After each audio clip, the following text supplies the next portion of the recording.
안녕하세요. 독타준입니다. 지난 시간에는 여드름을 피부과에서는 어떻게 짜주는지에 대해서 말씀드렸는데요. 그러면 도대체 이 여드름은 왜 생기는 건지 한번 알아보도록 하겠습니다. 이 자료는 제가 수년에 걸쳐서 공들여 만든 자료예요. 여기 보시면 건국대학교 닥터 준킴이라고 되어 있어요. 제 자료입니다. 그래서 본론으로 들어가면 여드름은 피지선에서 발생하는 만성 염증성 질환이에요. 그러니까 만성이란 뜻은 갑자기 훅 생겨난 게 아니라 서서히 진행이 됐다는 거죠. 네, 갑자기 큰 게 빡 올라온 것처럼 보이지만 사실은 그렇지 않다는 거, 서서히 진행됐다는 거고요. 여드름이 발생한 이유는 반드시 원인과 그에 따른 결과가 있어요. 근데 그걸 모르셔서 그래요. 갑자기 뭐가 빵 났는데, 내가 뭘 잘못 먹었나? 요즘 스트레스를 받았구나. 그래서 갑자기 올라왔구나. 이렇게 생각을 하시는데, 사실 이 눈에 보이는 여드름 하나가 피부 밑에서는 자그마치 90일 전에 생겼다는 사실. 90일이면 장장 3개월이죠. 네, 3개월 전에 생겼다는 사실을 아셔야 됩니다. 네. 그래서 얘는 만성 염증성 질환이고요. 여드름은 그리고 또 나쁜 소식이 또 한 가지 있는데 얘는 완치가 없다고 생각하시면 됩니다. 완치가 없다. 왜 우리가 다이어트도 평생 해야 된다는 것처럼 이 여드름 관리도 평생 안 나게 유지를 해준다고 생각하시면 됩니다. 네, 그래서 그림을 보시면 지금 피지선에서 그 일명 피지, 그 세범, 개기름, 그거죠. 유분. 유분이 이제 밖으로 자연스럽게 모공으로 나와서 이제 피부도 보호를 해주고 피부 외부 자극으로부터도 좀 보호를 해줘야 되는데 어느 이유에서인지 모공이 막혀버리는 거예요. 모공이. 그러면은 이 피지가 자연스럽게 나와야 되는데 모공이 막혀 있으니까 못 나오죠. 그래서 얘가 이제 점점 피지는 이게 점점 쌓이는 거예요. 쌓이다가 이제 볼록 올라오는 거죠. 그래서 이제 그것만 있으면 괜찮은데 더 쌓이다가 이제 계속 고여 있으니까 여드름균이랑 이제 콜라보레이션을 해서 염증이 빡 생기는 거예요. 빡.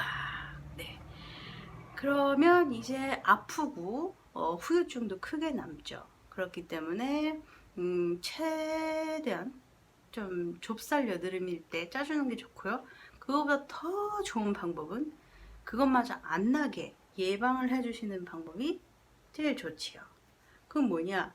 아까 피지가 자연스럽게 배출되면 아무런 문제가 없다고 했는데 막혀서 문제가 생기는 거니까 요 모공이 막히지 않도록 모공 청소를 잘 해주면 되는 겁니다.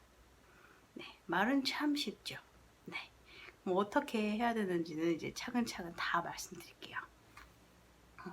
그래서 여드름은 주로 옛날에는 뭐 호르몬, 사춘기 청소년들에게 많이 생긴다고 그랬어요.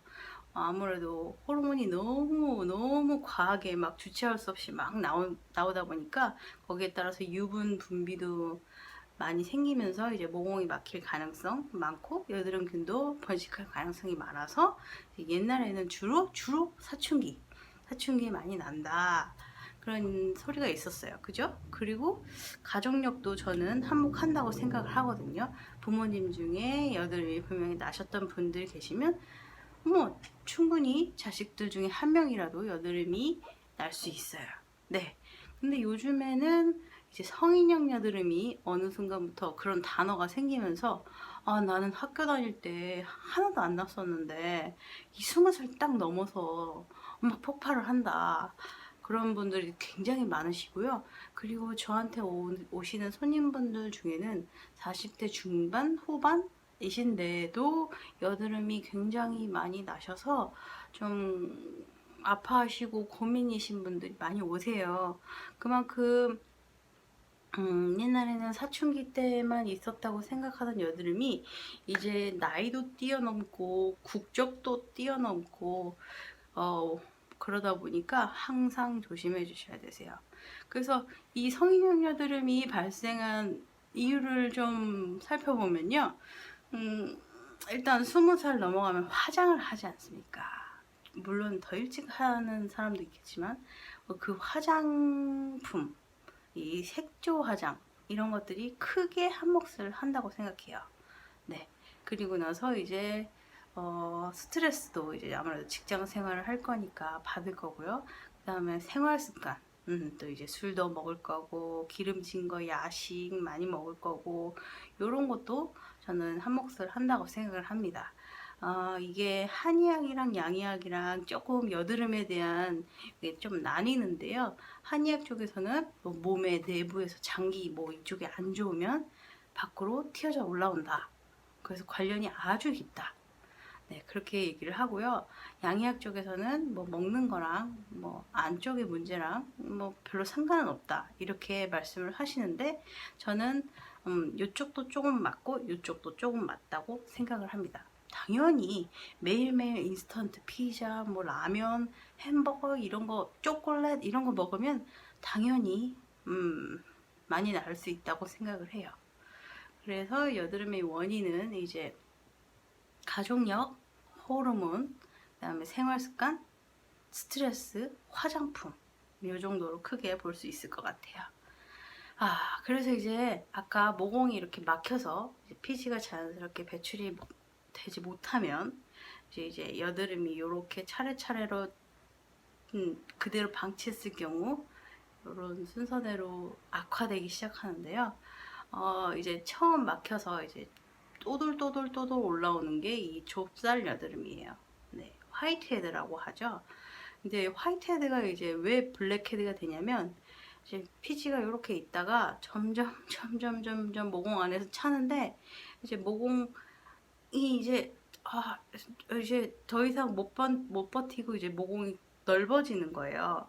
그래서 이제 피지가 끝에 조금 나와 있어요. 이렇게. 그런데 걔가 이제 공기랑 이게 맞닿는 거죠. 그래서 까맣게 변한 거예요. 우리 시간 지나면 쇠가 까맣게 녹슬는 것처럼 얘도 이제 피지 끝에가 이제 너무 안 짜주다 보니까 이제 끝에가 검게 변해버린 거죠. 그래서 블랙헤드가 된 거고요. 요것마저 이제 더 처리를 안 해주고 놔두면 이제 여드름균이랑 콜라보를 해서 염증성 여드름이 생기고요. 요것마저 이제 계속 방치를 한다. 그럼 이제 두세 개들이 또 이제 한꺼번에 콜라보를 해요. 그리고 점점 더 피부 밑으로도 이렇게 염증 주머니가 커질 수 있기 때문에 이제는 낭종에까지 이룰 수 있어요. 이거는 이제 어떻게 짤 수도 없고 너무 아프고 후유증도 심하기 때문에 나중에 막 째서 염증 고름을 막 꺼내야 되는 일까지 벌어질 수 있으니까 꼭 요렇게 되기 전에 이 단계부터 예방을 해주시는 게 좋겠죠. 그죠? 네.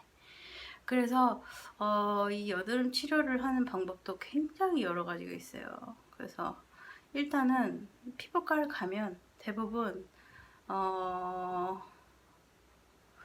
바르는 약이나 먹는 약 이런 걸 달라고 하시는 분들이 계세요.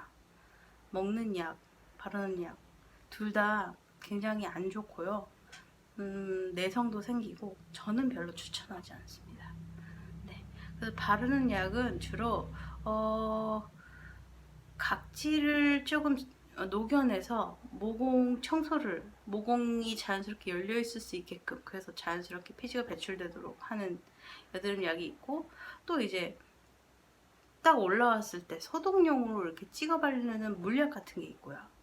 그리고 먹는 약도 종류가 굉장히 여러 가지인데 염증성 여드름에 좀 염증을 좀 가라앉히게 만들어주는 그런 약이 있고 또 제일 대표적이고 좀 독한 약이 로아큐탄이라는 여드름 약인데 요거는 정말 온 몸에 있는 피지 자체를 다 말려버릴 정도로 강한 약이라서 입 안까지 바짝바짝 마르게 하고요.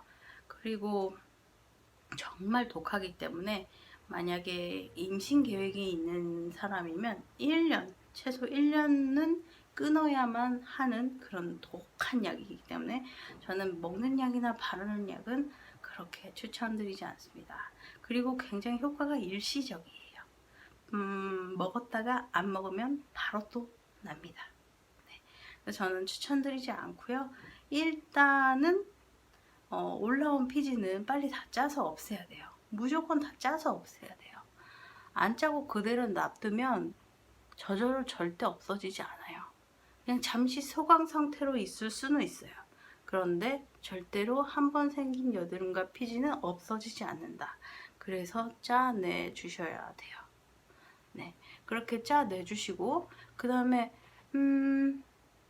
그거보다 더 좋은 게 이제 안 나게 예방을 하는 방법이 제일 좋다고 말씀드렸죠.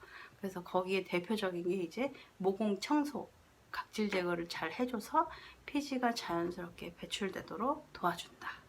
네, 그 방법이 제일 좋고요. 그래서 일단 그렇게 예방을 하고, 그 다음에 일단 난 여드름은 짜주고, 그 다음에 이제 짜서 생기는 여드름 자국, 빨갛거나 갈색인 자국들은 어떻게 없앨 것이며, 또 오랫동안 여드름을 방치해서 반복적으로 나왔다 들어갔다 나왔다 들어갔다를 반복하면서 생긴 패인 흉터들이나 모공 이런 것들은 어떻게 치료를 하는지 이제 다음 시간에 소개해 드릴게요. 그쵸? 엄청 많아요. 그리고 이런 거를 알려드리는 이유는 자기가 뭐가 문제가 있는지 좀 아셨으면 좋겠고, 만약에 치료나 시술을 받으신다 하시더라도 좀 내가 뭔 치료가 적당한지 이런 걸 좀 알고 받으셨으면 좋겠어서 제가 알려드리는 거고요. 네, 도움이 되셨으면 좋겠습니다. 다음 시간에 또 뵙겠습니다.